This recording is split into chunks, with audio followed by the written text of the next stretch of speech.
60 साल के बूढ़े को आप कहिए कि आप दौड़िए रेस में तो सिपाही बनाएंगे, ये तो स्पष्ट कर रहे हैं कि आप भैया हट जाइए। अभी तक हमने राज्य की शिक्षा व्यवस्था को छुआ नहीं है, राज्य के बच्चों को शिक्षा से वंचित नहीं किया है, लेकिन अगर शीघ्र ही हमारी समस्याओं का समाधान नहीं होता है तो राज्य के सभी नियोजित शिक्षक एकजुट होकर अनिश्चितकालीन तालाबंदी करते हुए बेमियादी हड़ताल पर जाने को बाध्य होंगे। जिस समाज में शिक्षक प्रताड़ित होते रहेंगे, दोहित और शोषित होते रहेंगे, उस समाज का कल्याण नहीं हो सकता। हमारे शिक्षक नेताओं को उनके घरों से उठा लिया गया है, संघ भवन से उठा लिया गया है, नवनीत कुमार को उनके आवास से उठा लिया गया है जब वो मॉर्निंग वॉक कर रहे थे। अंग्रेज चले गए, गुलामी खत्म नहीं हो गई। चाहे वो हाजीपुर हो, चाहे वो दीघा पुल हो, चाहे वो टोल टैक्स हो अथवा फिर सगुना मोड़ हो, हर जगह पटना में शिक्षकों को घुसने से रोका गया। क्या ये शिक्षक उग्रवादी हैं, अलगाववादी हैं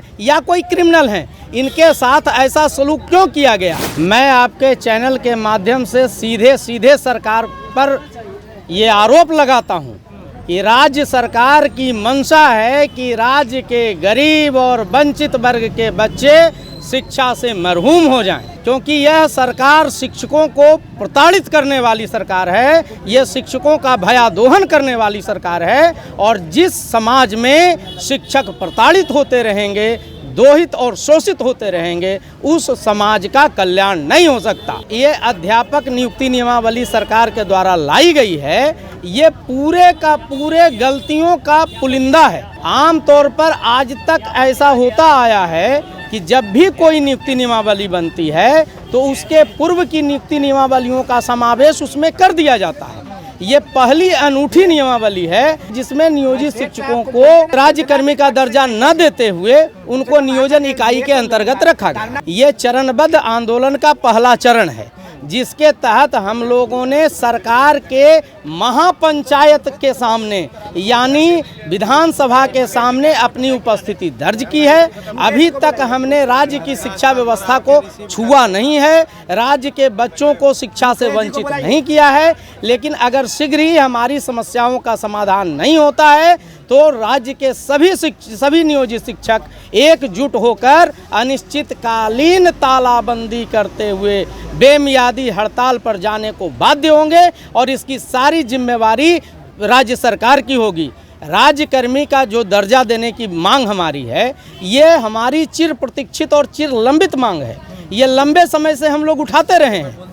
राज्यकर्मी का दर्जा देने से सरकार को कोई वित्तीय बोझ भी पड़ने नहीं जा रहा है, क्योंकि जितने शिक्षक कार्यरत हैं उन तमाम लोगों का वेतन ये तथाकथित आकर्षक वेतनमान से ज़्यादा है।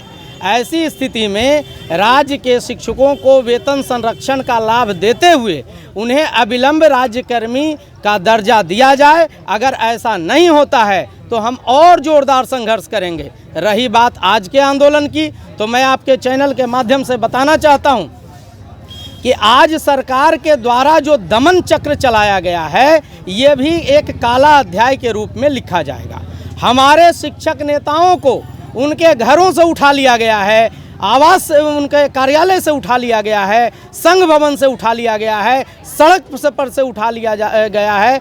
मैं सरकार से पूछना चाहता हूँ, क्या ये शिक्षक आतंकवादी हैं? क्या ये शिक्षक उग्रवादी हैं, अलगाववादी हैं या कोई क्रिमिनल हैं? इनके साथ ऐसा सलूक क्यों किया गया? हमारे साथी नवनीत कुमार को उनके आवास से उठा लिया गया है। आवास के बाहर जब वो मॉर्निंग वॉक कर रहे थे उस समय पुलिस ने उठाया है और पुलिस कोई सूचना नहीं दे रही है कि उनको कहाँ छुपा करके रखा है, कहाँ नज़रबंद करके रखा है। कानून इसकी इजाज़त देता है कि आप उसके परिवार के सदस्यों को, आप उसके निकटवर्ती लोगों को कम से कम आप सूचित करें कि हाँ अमुक कारण से अमुक व्यक्ति को गिरफ्तार किया गया है। लेकिन नवनीत जी के मामले में, आनंद मिश्रा के मामले में और आनंद कौशल जी के मामले में ऐसा कुछ नहीं है। पुलिस आई और सड़क पर चलते हुए एक अपराधी की तरह उनको उठा करके ले गई है। अभी आंदोलन का पहला चरण चल रहा है, इसके तहत हम शांतिपूर्ण ढंग से धरना प्रदर्शन और अपनी बातों को सरकार तक पहुंचाने का प्रयास कर रहे हैं। बीपीएससी का जो नियम है, बीपीएससी में काम करने वाले खुद अपने ऊपर लागू करके देख लें। जो भी इससे लागू करने वाले हैं वो खुद पे लागू क्यों नहीं करना चाहते हैं, ये सवाल मेरा है। कलम का सिपाही होता है शिक्षक,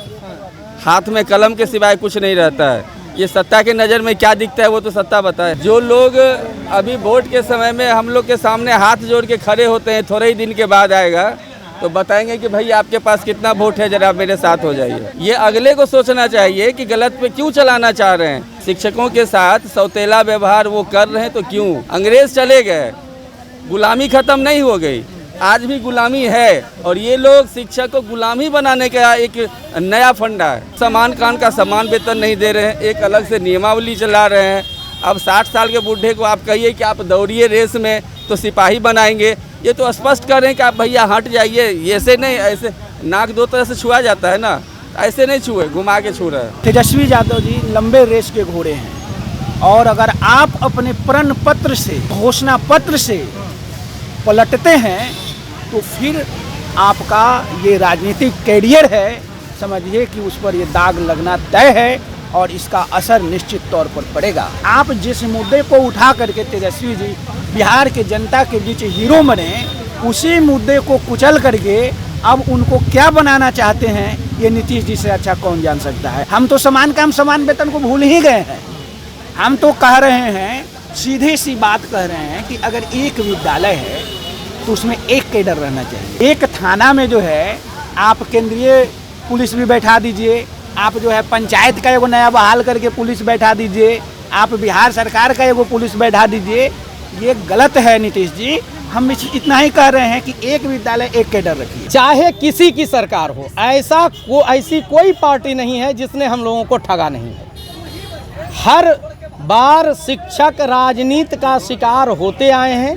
हमने 2003-05 से लेकर के 2023 तक के काल को देखा है। सरकारें बनती रही है, बिगड़ती रही हैं, नई पार्टियों की सरकार, पुरानी पार्टी की सरकार, सभी सरकारों ने मिल करके शिक्षकों का दोहन शोषण ही किया है। किसी ने इनकी मांग की पूर्ति नहीं की है। इसलिए हम अगर हम क्षुब्ध होंगे तो राज्य के शिक्षक कोई तीसरा विकल्प जो नोटा भी हो सकता है उसका इस्तेमाल हम करेंगे।